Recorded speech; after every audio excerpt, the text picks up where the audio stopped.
We have another great guest today. Joining us today is our new Secretary of Housing and Urban Development, Marcia Fudge, who was confirmed just last week. We wasted no time.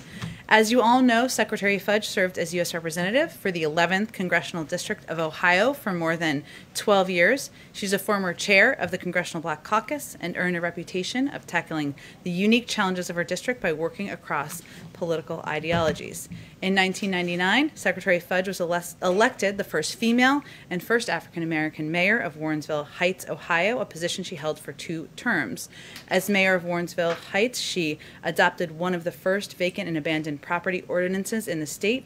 Additionally, she brought new residential development to the city and addressed the city's growing foreclosure crisis through the formation of a long partnership that helped residents maintain the financial security needed to buy or keep a home.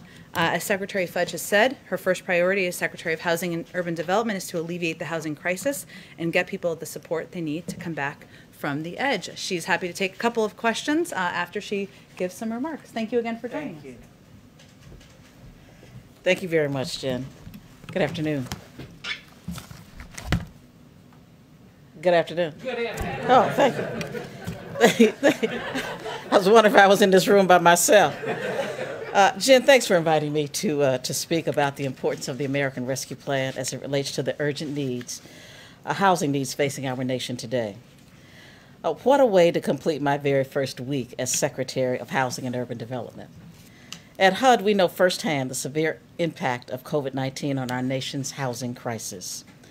HUD staff in every region of the country have worked tirelessly to assist grantees and recipients of HUD assistance in their response to the pandemic. We've helped housing owners, housing authorities, and communities provide additional rental assistance and support new efforts to eradicate homelessness. We've extended the Federal Housing Administration's foreclosure and eviction moratoriums until June 30th to support the immediate and ongoing needs of homeowners. Under the Biden-Harris administration, HUD is making greater efforts to keep Americans safe from COVID-19. We're strengthening partnerships between recipients of HUD assistance and public health agencies and healthcare providers. Many of the people living in federally assisted housing have risk factors that make them particularly vulnerable to COVID. These factors include disability, race and low income, along with racial and ethnic disparities in access to response care and treatment. We're making sure that federal, state, and local efforts to reach those most at risk of COVID are linking those efforts to people living in housing HUD supports. The American Rescue Plan is critical to our success in these efforts. Some of you may know that my last vote as a member of Congress was for the American Rescue Plan. I was proud to vote for this historic legislation to get help to the American people during this moment of great challenge. I thank President Biden for the leadership that has gotten us to this point. The American people can be confident that help is here. The President has described the American Rescue Plan as shots in arms and money in pockets. I would add, it relates to housing. The American Rescue Plan keeps people housed and brings people home. And with that, I would take any questions that Jen is going to allow me to take. So y'all make anytime. Jen is in charge. I'm just here. Go ahead. If I can, Secretary Fudge, thank you for being here. We appreciate your time today. The head of the National Housing Conference said that HUD's ranks have been gutted, morale has never been lower, and the challenges to HUD's constituents have never been higher. Just in simple terms, can you describe the state of your department as you take it over today? Well, I would say this to you, and I actually had the opportunity to talk to the President about it since I've been here. We are thousands of people short of where we ought to be.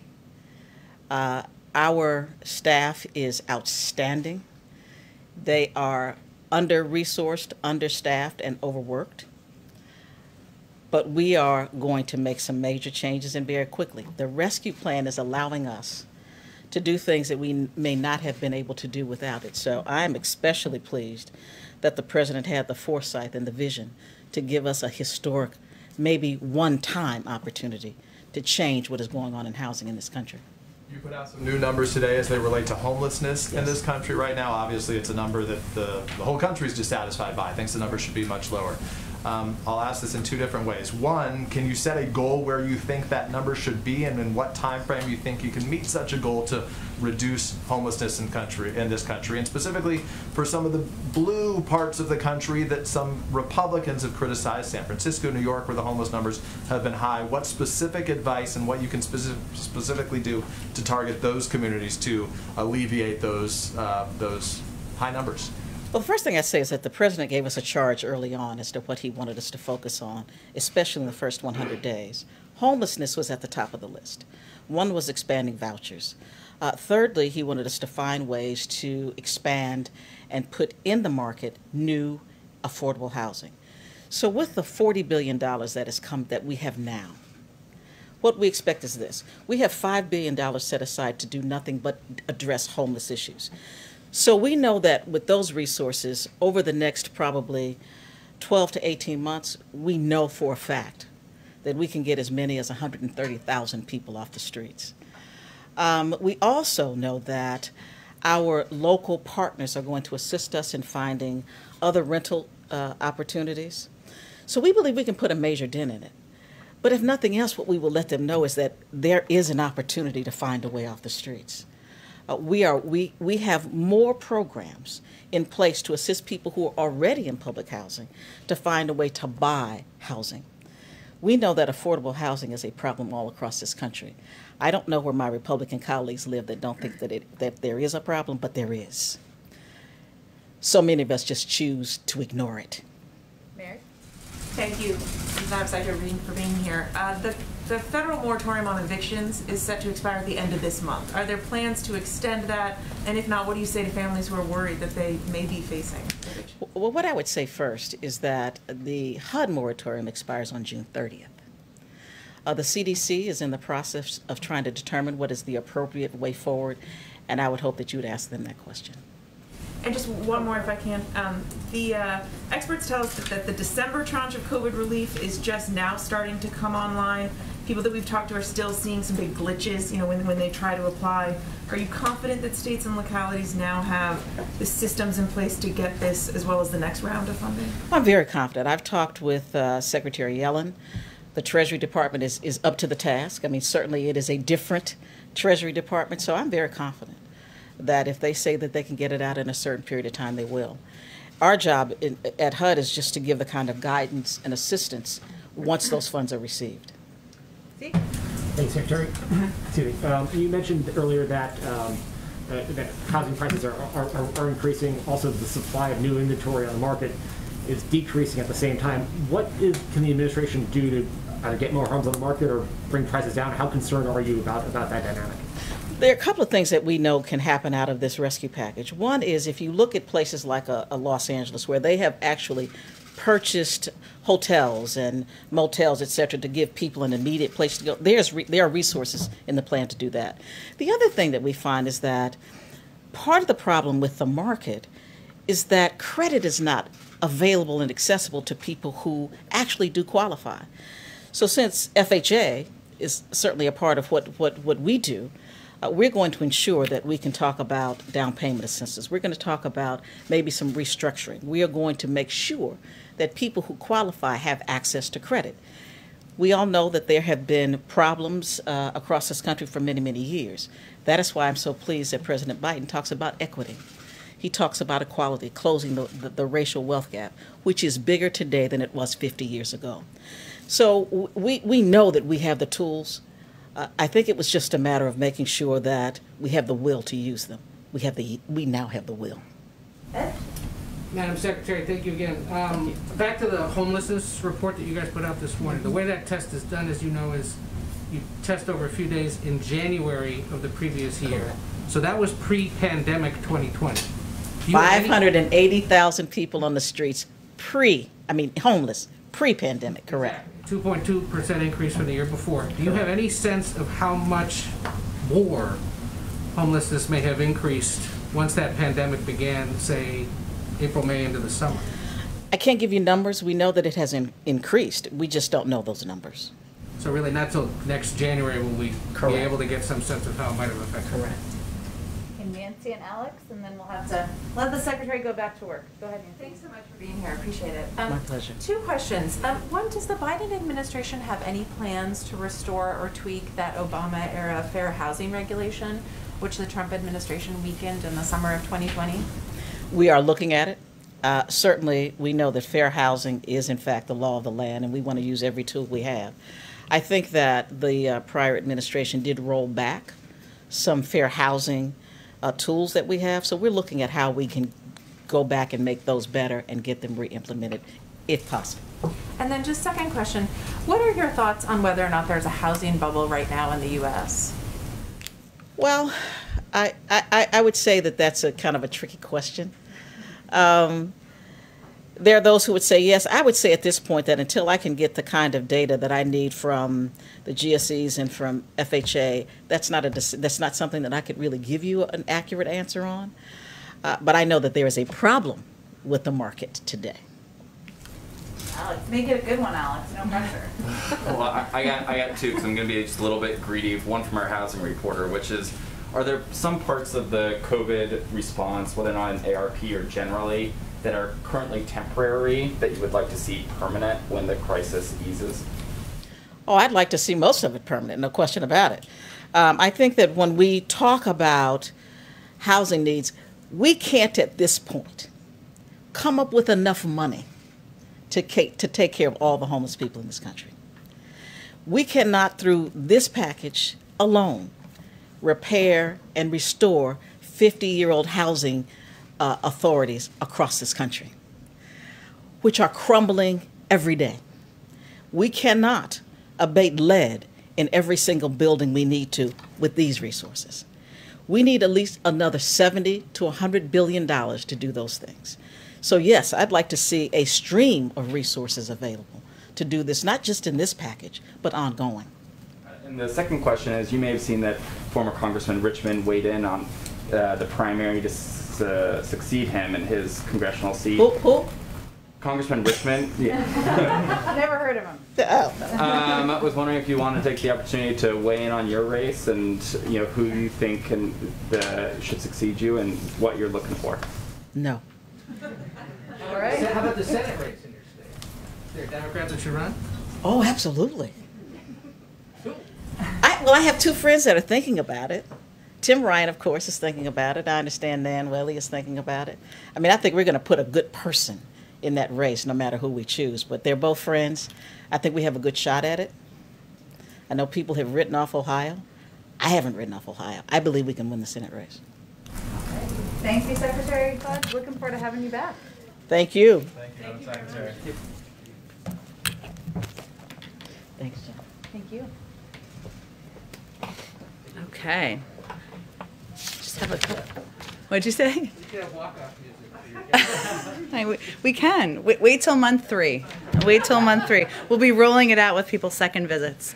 As we announced yesterday, I just wanted to give you a little bit more information on the schedule for next week. You may have seen we confirmed that the president will be traveling to Columbus, Ohio on Tuesday, the anniversary of the Affordable Care Act being signed into law. The trip will be a part of our Help Is Here tour and will highlight how the American Rescue Plan will lower healthcare costs for many American families. And this is a component of the package that we've talked about, but we're still working to ensure the American people understand how they can benefit from this particular piece. The Affordable Care Act has been an important lifeline for Ohio families for 11 years. The law cut the state's uninsured rate by half, dropping from 12% to 6%. It has also provided critical consumer protections for millions more by preventing insurance companies from discriminating based on pre-existing conditions. And the American Rescue Plan makes coverage under the ACA even more affordable for Ohio families. Over 90,000 currently uninsured Ohioans can get a better deal on health insurance because of the law and premiums for people who have coverage under the ACA. And the former Ohio governor was one of the first, if not the first, Republican governor in the country to expand Medicaid access during that period of time, and that is certainly something we continue to note around here. Another update on the schedule is in the wake, well, a couple of updates, I should say, part on the schedule and part on steps we're taking as it relates to the horrific events in Atlanta earlier this week. In the wake of the horrific shootings in Atlanta on Tuesday, the president ordered the U.S. flag to be flown at half-staff as a mark of respect for the victims of these senseless acts of violence. The president and the vice president will also meet with representatives from the Georgia Asian American and Pacific Islander community when they travel to Georgia on Friday. They will meet with the state legislators and community advocates to hear about the impact of the incident on the community and to get their perspective on the rise in anti-Asian hate incidents. The president will also offer his support for the AAPI community in Georgia and across the country and talk about his commitment to combating xenophobia, intolerance, and hate. As many of you may know, and I think I've been asked about this in here previously, but Senator Mazie Hirono and Congresswoman Grace Meng have introduced legislation that calls for expanded DOJ review of COVID-19 related hate crimes, for guidance from DOJ to law enforcement for best practices in reporting hate crimes, and ensures that hate crimes information and reporting is more accessible to Asian American communities. The president applauds their leadership on this issue, including along with Chair Judy Chu's, and he strongly supports these crucial aims of this legislation. He issued a presidential memorandum his first week in office directing the Attorney General to support state and local agencies and AAPI communities to prevent hate crimes and expand data collection and public reporting. That is ongoing. The outreach and engagement from DOJ is already underway. There's also a role for HHS to play, which we expect can pick up more once Secretary Becerra, future Secretary Becerra, is sworn in. And as I noted yesterday, also from here he's asked Cedric Richmond, who of course we've all heard of, and former congressman, and Susan Rice to lead an effort to engage with the community as well. Last piece, today the House will also be voting on the American Dream and Promise Act and the Farm Workforce Modernization Act. President Biden and this administration support passage of both pieces of legislation. These bills would provide a path to citizenship for Dreamers, individuals with temporary protected status, and farm workers. Both pieces of legislation passed the House last Congress with bipartisan support and have broad support from the American public. These bills, in his view and our view, are critical milestones toward much-needed relief for the millions of individuals who call the United States home, and an acknowledgement that a path to citizenship for these essential workers is critically important to our economy and our nation's food and agricultural sectors. We also urge Congress to reform other aspects of our immigration system by passing President Biden's bill, the U.S. Citizenship Act, a bill that he proposed on his first day in office, which would establish a new system to responsibly manage and secure our border, bring long overdue visa reforms to keep families together and grow our economy, and address the root causes of migration from Central America. With that, Zeke, kick us off. Thank you, Jen. Just following up on a scooplet from our colleague Jeff over here. A scooplet. I don't know that Reuters calls it scooplets, but if you can confirm that the U.S. plans to loan 4 million AstraZeneca vaccines to Mexico and Canada, what's the timeline for when that transaction would take place, and why only 4 million of the stockpile that is several times that when for a vaccine that isn't authorized here? Absolutely. So, as I've noted in here before, but worth noting again, our first priority remains vaccinating the U.S. population. The reality is the border knows no pandemic knows no borders, and ensuring our neighbors can contain the virus is a mission critical to ending the pandemic. We have 3 vaccines approved, as you well know, and of course there's a rigorous review process by the FDA. There are other vaccines, of course, including AstraZeneca, that are going through the approval process now, and we have been taking action here to get ready to get those vaccines to the American people if they are approved. As we await FDA approval here in the U.S., many countries, as you know, have already requested, have already approved AstraZeneca and also have requested our doses from the United States. That includes Canada and Mexico, but is certainly not limited to Canada and Mexico. And balancing the need to let the approval process play out of the AstraZeneca vaccine as it's taking place in the U.S. with the importance of helping stop the spread in other countries. We are assessing how we can loan doses. That is our aim. It's not fully finalized yet, but that is our aim and what we're working toward to Canada and Mexico. This is a complex process, and our team is working with the companies to move it forward. And I want to, on your question about the number of doses, there have been a range of reports about the number of doses. I can confirm that we have 7 million releasable doses available of AstraZeneca, and as noted in Jeff's scooplet, which I'm just going to keep calling it, 2.5 million of those we are working to finalize plans to lend those to Mexico, and 1.5 million to Canada. And what's the nature of that transaction? Would it just be for future AstraZeneca production, or would there be Meaning what's in the loan? Yeah. It could be for future AstraZeneca doses or other doses, yes. And on a different topic, I was wondering if you saw the comments from Russian President Vladimir Putin this morning responding to the president's comments in the interview on Tuesday night. Is the president worried at all that he may have inadvertently started a little war of words and trading shots back and forth and get in the way of finding some common ground on various shared priorities? Well, President Biden and President Putin certainly have different perspectives on their respective countries and how to approach engagement in the world.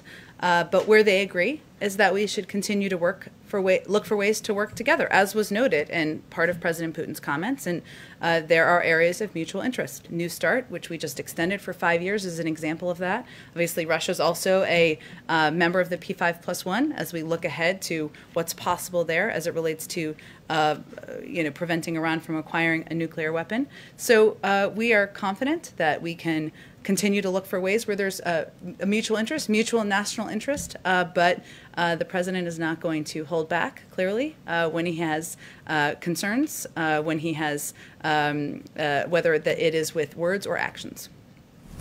Go ahead. I'll go to you next. You have a scooplet. You can go after a few other people. Go ahead. On that same topic, obviously you say that you want to work together with Russia on areas of mutual agreement, but Russia has now decided to recall its ambassador. I mean, is there a concern that the president agreeing that Russian President Putin is a killer could escalate tension even further? Well, our ambassador, Sullivan, remains in Moscow. We remain engaged, and he remains engaged, as is our team on the ground with the Russian people. We continue to believe that diplomacy is the first step and should always be the first step and should be our objective as we pursue all relationships, even with our adversaries. So we are hopeful that that will continue to be the case. I just want to get your reaction to actually some of Putin's exact words here, because he responded with a bit of a euphemism that translates roughly to "it takes one to know one," pointing to slavery in America, treatment of Native Americans, the atomic bombing of Japan. Does the president have any response to that kind of language? Well, the president believes that one of the greatest attributes of the United States is our honest self-reflection and our constant striving for progress. And there's always more work to do, as he's stated himself. I've been doing this long enough not to try to get in the mind of President Putin, but I can assure you that President Biden still believes there's more work we can do here in our own country. Go ahead. Just to follow up quickly, you're talking about self-reflection, does President Biden regret calling Vladimir Putin a killer? No, the president gave a direct answer to a direct question. So then how you don't want to escalate tensions, how is that constructive to the relationship when you talk about diplomacy being primary between the U.S. and Russia? How is calling Vladimir Putin a killer constructive to that relationship? Well, President Biden has known President Putin for a long time. They've both been on the global stage for a long time, worked through many iterations of a relationship between the United States and Russia, and he believes we can continue to do that.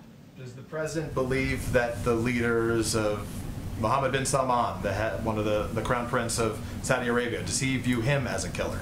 I don't think I need to add more killer names from the podium just today. But I won't ask you about other countries that as well. Okay. But let me ask you about immigration. Yeah.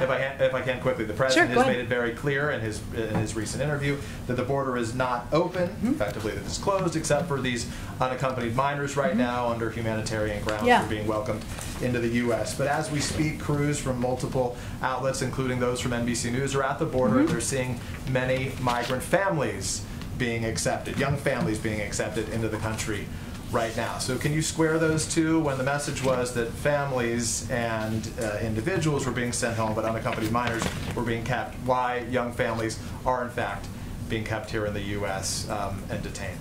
Well, we've talked about this a little bit in here before, but we are still applying Section 42, which and with the exception is, of course, unaccompanied minors. There are limited scenarios, limited circumstances where we are very limited, I should say, where families are coming across, going through proper protocols at the border, being tested, and then having their cases adjudicated. Part of this is that, part of the reasoning is that, of course, we've closed Matamoros, and there has been some less participation in keeping some of these families in Mexico than in the past. In many of these policies we have supported, but the vast majority of people, vast majority who come to the border are turned away. The border is not open. These are very limited scenarios. Sorry, I just swallowed some mask here. It's okay. We've all been there. How limited is very limited? How many are being allowed in as it relates to families? And specifically, if the message that the president was sending this week is that the border is not open, what is the message to those families, given some are being allowed in right now? The message continues to be, I'd be happy to provide you the numbers. I think CBP has the most up-to-date numbers, so I'd point you to them, and they provide those regularly. We'd certainly support that. I don't have them in front of me right now. I would say the message continues to be, now is not the time to come. The vast majority of families, of individuals, are sent back, are not welcomed across the border, and that's a message we will continue to convey clearly. And just to follow up, you talked about how the president saw those photos in one of the recent briefings as it relates to these shelters, detention centers, decompression centers. I'm not sure what specific photos he saw. We asked yesterday, we'll ask again today, can you provide those? Will you provide those to the American public to see what it looks like there right now? Well, first let me say that the White House and we all in the administration support finding a way to grant access to the media, to the HHS and OR facilities or the shelters where these children are staying for a temporary period of time before they are placed with family members or with sponsored homes. The Office of Refugee Resettlement has not been hosting, as you've noted, media tours of unaccompanied children facilities currently due to the COVID-19 pandemic, but we remain committed to transparency and we're considering potential options, and we hope to have an update on that soon. So even if we didn't get a tour, can you provide us the photos that the president was provided? There was a private briefing, an internal briefing from several weeks ago. We typically don't provide those materials publicly, but we do want you to be able to, or a pool of media, to be able to have your own visuals and get your own footage of these facilities. Thanks, Jen. Go ahead. A few things. Back to Russia for a second. Yeah. There was the SolarWinds hack. There was the reported bounties on the heads of U.S. Yes. troops. The president said in this interview, something on that is coming. What is the holdup? When is the response from the United States coming? Because he inferred in the interview, stay tuned.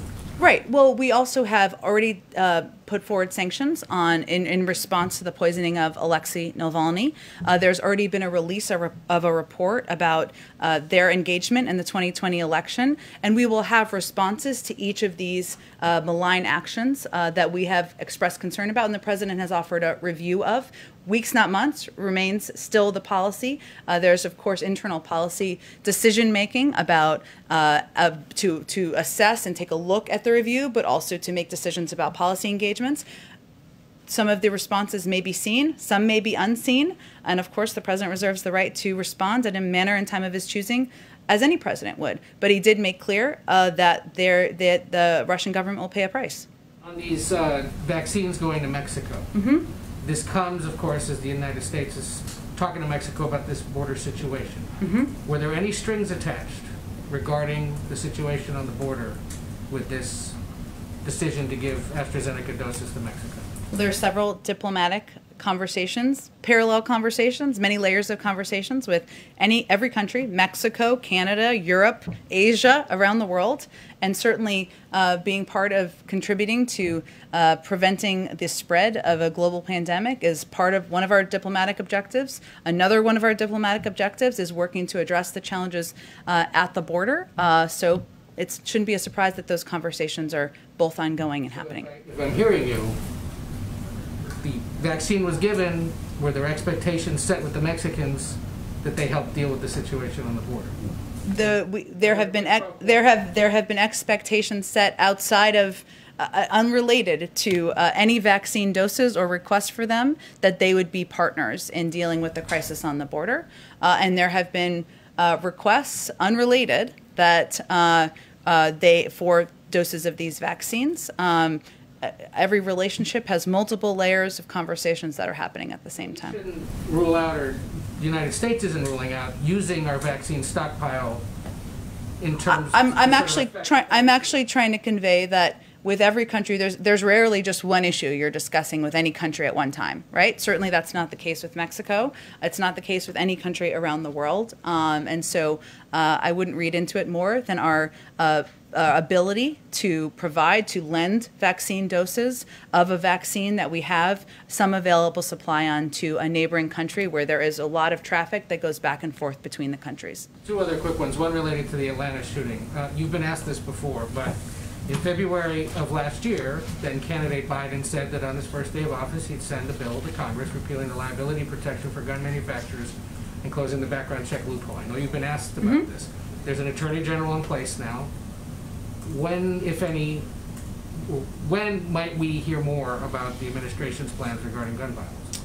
It remains a commitment, a personal commitment of the president to do more on gun safety, to put more measures in place, to use the power of the presidency to work with Congress. And certainly there is an important role, as you noted, for the Attorney General and the Justice Department to play in this regard. I unfortunately don't have any updates for you today, but it is an issue he remains committed to. And one quick local issue. The House Oversight Committee on Monday is holding a hearing on D.C. statehood. The president is a supporter of this. Yes. Does he think it could, if it passes the House, does it have a chance in the Senate, given the filibuster situation right now? And what would he or the White House say to the critics who suggest that this is designed to be a Democratic Party power grab just to get a few more seats in the House and the Senate? I think he would say that the 500,000 people who live in D.C., am I getting that number right? A little more than that now. A little more than, it's grown since I left and went to the suburbs, would argue with that point, and so would he. I mean, he believes they deserve representation. That's why he supports D.C. statehood. Go ahead. Has the administration made any effort, this is just a Putin-related question, has the administration made any effort to find out what was said during the previous president's 2-hour-long one-on-one meeting with Putin in Helsinki? It's a great question. Obviously, there's intelligence reports that may reflect that, but I'm not aware of any specific deep dive into that. I'm happy to check if there's more on it. And just, I'm sorry, one more question. The Chinese government has indicated that it wants to meet with President Biden virtually in April before that climate summit. I'm wondering if the Biden administration is open to that, and if there have been any talks about setting that meeting up. I know we'll have more on the climate summit, which is just over a month away now, so it's coming closer, and there are, of course, a range of international global participants that we anticipate being a part of it, but we're not at the stage where we're discussing bilateral meetings at this point in time. Go ahead, David. Oh, sorry, Jeff, I'll come back to you next. I'm not trying to give you a hard time. Go ahead, David. Maybe Mr. Skuplik should go first. Yeah, maybe. Sorry to go back to the Russia question here, but the president now, by my count, has said that Russia would pay a price for solar winds. He has said that they would pay a price for Navalny, and as you pointed out, there have already been some sanctions there. Yeah. Yesterday, he seemed to suggest that they would pay a price in addition for the meddling in the 2020 elections. And yet, at the same time, your own colleagues seem to have sanctions fatigue out here. Who are my colleagues? In the government? Or your colleagues in the State Department, the West Wing. I mean, you announced sanctions on Russia back when you were State Department spokeswoman. Is there any evidence that the method that we're using so far of sanctions is actually affecting Putin's behavior? I don't think we would rely, David, on sanctions alone. We do think that they have been effective modes. I mean, history, you've written many stories about it, about the role sanctions have played in moving global diplomacy forward, and we certainly are a believer in that. But as you also know, there are a range of tools at the disposal of any president, seen and unseen, and I'm just not going to get ahead of the process of what considerations are underway. On China, obviously the meeting is yet to happen today. But at the end of this whole process, once Mr. Sullivan and Mr. Blinken come back, what does the president think is the next right step? Is it further meetings at this level? Is it more direct conversation like the one he had for several hours last month with President Xi? Is it a response to the Chinese related hack that he's also trying to go deal with?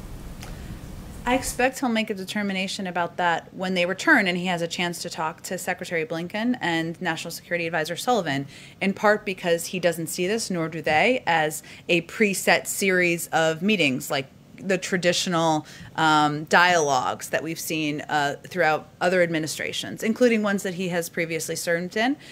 This meeting, we certainly anticipate will have difficult components of the conversation. We expect it to be frank. They plan to cover areas where we have concerns, including human rights, Hong Kong. Obviously, we've put forward some sanctions related to the anti-democratic actions in Hong Kong over the last couple of days. Technology, whether it relates to the theft of IP or data protections, military tensions in the region. So it will cover, as will be no surprise to anyone here who follows China closely, a range of topics. And I think the president's eager to hear from them on how the conversation goes and work with them to determine what the next right step is. I will say that in his mind and in the minds of National Security Advisor Sullivan and Secretary of State Blinken, a big part of the strategy is approaching our relationship with China from a place of strength and strengthening our own economy at home, investing in the middle class, looking at it through the prism of competition, not conflict. And that means there's also more work we have to do here. From your answer, things like the economic and strategic dialogue, which took place in the Obama administration and continued some in the Trump administration, that's over for now. I would simply say that this meeting is not a part of a series of meetings at this point in time. Go ahead. Are we supposed to defer to Oh, sorry, Jeff. You're kind of getting hazed for your scooplet. I can take it. Right, I know you can. Okay. He'll just sit on his scooplet and he doesn't care. Go ahead, Karen. A couple questions on schools. Last month, the CDC released school guidance urging 6 feet of distance between students and staff. And now the CDC director says she's revisiting this. We're reporting that this could come as early as tomorrow, that will go from 6 feet to 3 feet. What does the White House say to teachers who are concerned that the science hasn't changed in 5 weeks and that this is political, this change?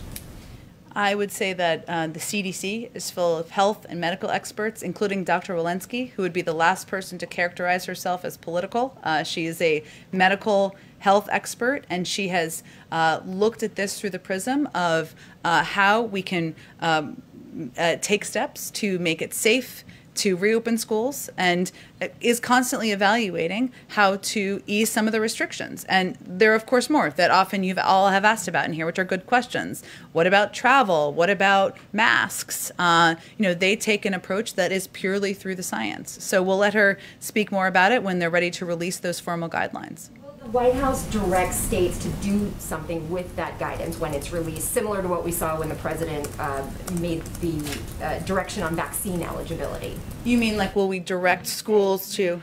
Now do this. The CDC has said this, 6 to 3 feet. You now have to follow this to push for reopening. Well, social distancing is one of the mitigation measures, right, in the CDC guidance. And I don't know, I have not seen the CDC guidance, so I don't know how it will be characterized in there. But I would certainly say we'd have Secretary Cardona, who was just here yesterday, work with schools and school districts to implement. And social distancing is one of the steps, masking, testing, vaccinations, and see how it can help reopen schools more quickly. And you want to see this, kind of overnight, go from 6 to 3 feet in the schools that are open right now and possibly increase the number of students that can be in the classroom before the end of the year? I don't have a timeline for it. I don't anticipate we'd ask any school to do something immediately overnight, but it will just be additional guidance, which a lot of schools are looking for from health and medical experts on how to safely reopen schools and ensure that the parents in the community, the teachers in the community, the students feel safe going to school. And this just, as they're considering options, this is one of the options one of the mitigation steps a school can take. Go ahead. 2 quick questions to continue with the scooplet theme. Okay.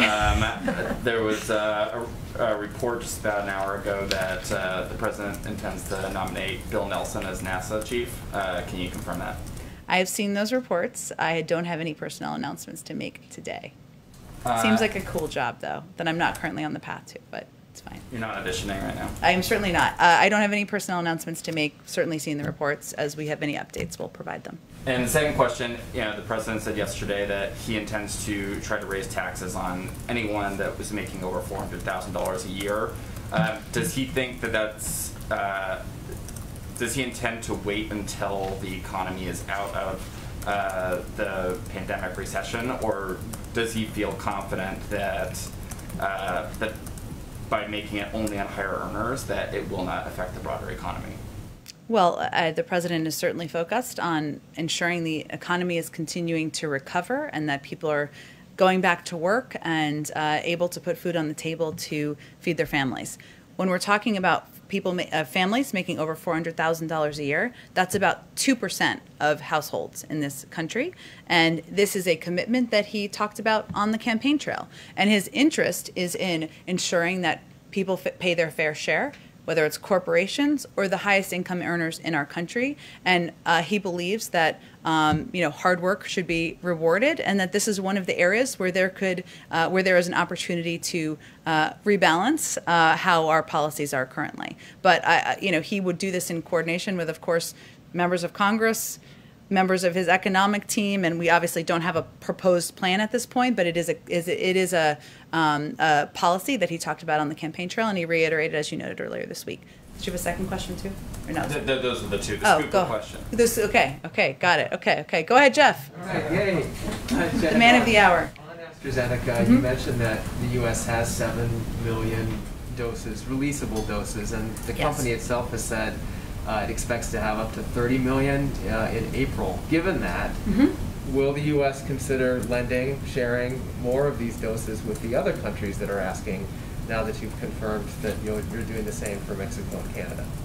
We don't have anything to preview, but we have a number of requests from a range of countries around the world, and certainly will continue those conversations. Okay, but no commitment at this point to share specifically the AstraZeneca vaccine with others? Well, I will say, broadly speaking, we also anticipate having additional doses of Moderna, of Pfizer, of a range of vaccines, even as we focus on vaccinating, ensuring every adult American has access to the vaccine. It's just a matter of timeline. So I just don't have an update or a preview on that, but certainly we'll have those conversations, and we are open to receiving those requests and obviously making considerations. All right, and just on one other issue, your new U.S. trade representative will be ceremonially sworn in later today.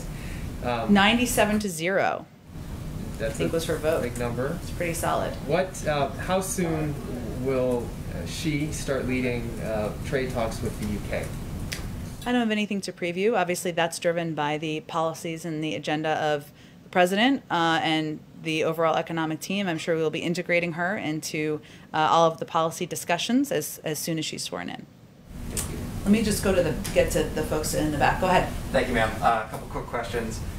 When you were talking a moment ago about diplomatic negotiations between the United States and Mexico, you said crisis on the border. Was that a challenges on the border? Okay, but so that doesn't reflect any change in the administration's view of things. Nope. Okay. Well, another quick question then. On Monday, the president said it's important to get the vaccine, and then quote, even after that, until everyone is in fact vaccinated, to wear this mask, unquote. Was he speaking generally, or does he believe that we should all be wearing masks until everyone is in fact vaccinated? Well, I think what he's reflecting is the guidance from our health experts that even if you're vaccinated, I am vaccinated, I still wear a mask because there hasn't been conclusive studies yet on the transferability of the pandemic or from COVID from those who have been vaccinated. It continues to be the advice of health and medical experts to continue to wear masks. Right, but every American, is that the standard until every American has been vaccinated, or was he speaking generally? I think he's speaking generally about the need to still observe measures like social distancing and wearing of masks so that even when you're vaccinated, you're keeping your neighbors, your friends, your family members safe. And then back in January, you noted that the administration was reviewing how unmarried couples were handled under travel restrictions. Mm-hmm. Have there been any developments on those restrictions? I know that there's a lot on the administration's plate, but in how unmarried binational couples are treated? I don't have any update for you. The review is ongoing. Can I ask you one more question? Sure. Thank you. You're very generous. The Equality Act, as it's currently written, would eliminate the Religious Freedom Restoration Act as a defense for religious organizations against discrimination claims. Given that President Biden voted in favor of RFRA, does he support it being abolished now? I would have to check on the specific components of the package. I'm happy to do that for you after the briefing. Go ahead in the back. Thank you very much, Jen. Two East Asia question and one Asian American question, okay. If I may. On U.S.-China talks, can we expect the joint statement after talks? A joint statement between them? I don't have anything to preview. I know that National Security Advisor Sullivan and Secretary Blinken will be speaking briefly after the talks conclude, but I don't have anything to preview for you in terms of a joint statement. Okay, another question is, according to Japanese media, Japanese Prime Minister Suga will meet President Biden on April 9th. Can you confirm that? I know there have been reports about a future meeting, and the president's certainly looking forward to meeting with the Prime Minister of Japan. I don't believe a final confirmation has been made here of what that meeting will look like and what the format would be. Okay, and one Asian American question. Okay. On the unfortunate Atlanta shooting, we already see the half staff outside. Yesterday, you blamed the prior administration about this, which some people agree. But as what Axios reports, quote, the United States rivalry with China had already created unease about Chinese Americans and Asian Americans, unquote. And Axios says we are going to see a huge jump in hate crimes against Asian Americans this year. So it seems to be that President Biden is in this catch-22. On the one hand, he is trying to alleviate the hate crimes against Asians and Asian Americans. On the other hand, he's kind of escalates the tension. How can he really alleviate this situation? I would just refute the notion of that question. I would say that yesterday I was asked, which was a good question, if we thought that the former president's rhetoric had contributed to the actions or the discrimination against Asian Americans, and I said we do, because rhetoric, certainly from the massive megaphone you have from the White House, is something that is heard across the country, and it's important to then be thoughtful about the words you use and how you convey opposition to discrimination of any kind. That was the answer, the question I was answering. The president and the vice president are meeting with leaders of the Asian American community tomorrow. The president raised his concerns about rhetoric, about attacks, about threats against the Asian American community in the country during his primetime address. He signed an executive order. He's asked his members of administration to listen, hear, think about policy solutions. I would say his effort is to be part of the solution, not part of the problem. So I would just dispute your question. Go ahead in the back. Thanks, Jen. A few questions for you. The president mentioned in his ABC interview his thoughts on potential changes to the filibuster. I wondered, does he support getting rid of the 60-vote threshold on the legislative filibuster? I think what he said is that he'd be open to hearing ideas about going back to the talking filibuster, which Mr. Smith Goes to Washington is the best reference that anyone can make on that front. Obviously, that hasn't been the law in the Senate since before I was born, so many years. But that is a proposal that had been put forward by Senator Manchin, and his whole point is that, and as he said in his comments, our democracy looks at moments like it's broken, and it shouldn't be so easy to block legislation. At the same time, his preference and his priority is working with Democrats and Republicans to find a pathway forward on a range of issues where there has been a history of bipartisan support, whether it's infrastructure, immigration, addressing, making our economy and our workers more competitive against the competition with China.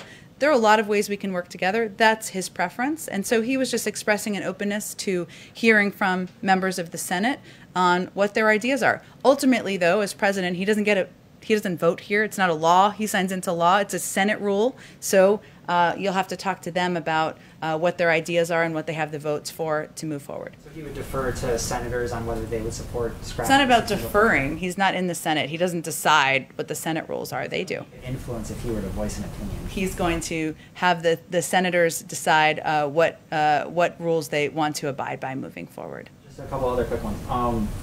I wondered, there are a few key agencies that have yet to have Senate nominated or confirmed leaders that are certainly in the news now. CBP, ICE, the FDA during the pandemic. I wonder, does the administration have any plans or timetable for when it might put forward nominees to lead those agencies? All important agencies. I don't have any update on the personnel process, but we're working our way through and ensuring we have the right people we can nominate for each of those important roles. Okay. And then lastly, I wonder, this week there's a group of college basketball players ahead of the NCAA tournament who started a protest on social media with the hashtag #NotNCAAproperty. And they're looking for more financial freedom and personal protections from the NCAA. I wondered, one of the things they're asking for is a meeting with federal officials and potentially the Biden administration to talk about legislation on this.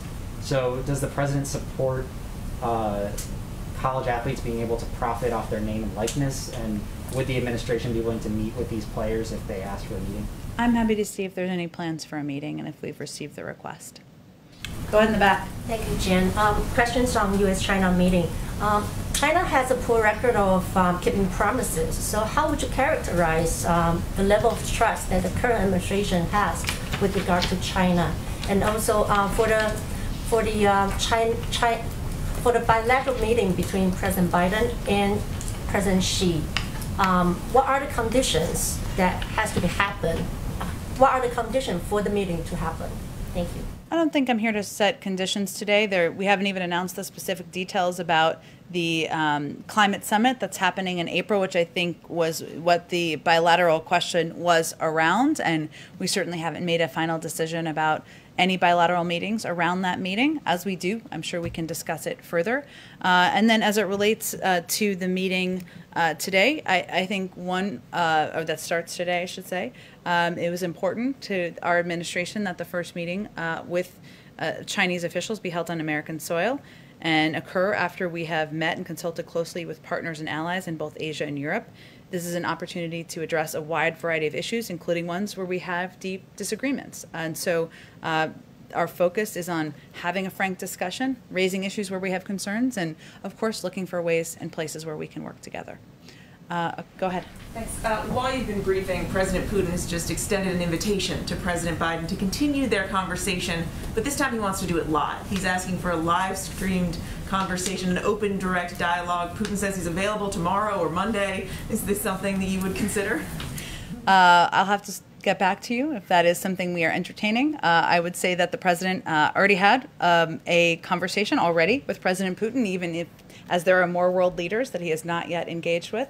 And we engage with Russian leaders, members of the government at all levels, but I don't have anything to report to you in terms of a future meeting. The president will, of course, be in Georgia tomorrow and quite busy. Go ahead. One very quick final question. On the wall, on day one in office, I think it was, the president signed a proclamation that was effectively putting a pause or halting wall construction. At the time, I think he directed federal agencies to formulate a plan within 60 days, depending who's counting. We're on 58, 59, or we have almost 2 more days. Do we have? Okay, some said 59. I thought it was 1, but we'll go with 2 more days. To redirect border wall funds and, quote, resume, modify, or terminate segments of the structure that remain under construction. Have those federal agencies provided you with their conclusions? Have you come to a conclusion? What is the status of that with that remaining 1 or 2 days left? I will check and see if there's an update.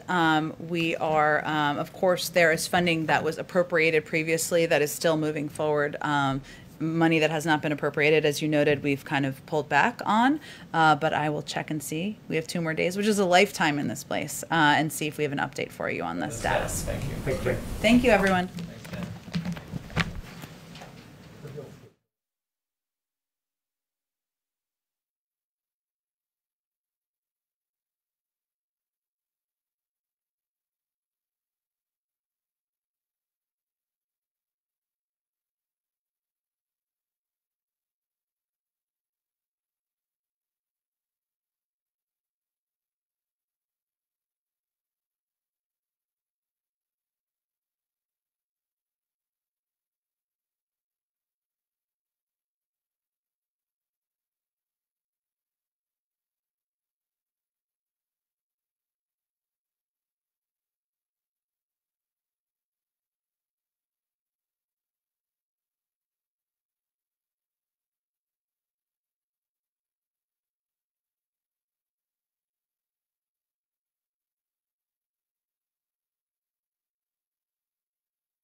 in the Democratic Party. Some are for it. Some are for going back to a talking filibuster, back to the days of Mr. Smith Goes to Washington. He's watching it closely. He was in the Senate for 36 years. He's happy to hear their ideas. His preference remains working with Democrats and Republicans to get business done for the American people. So it's a conversation, as you well know, that's happening on Capitol Hill right now, and he's certainly watching it as most other people are as well. Thank you, everyone.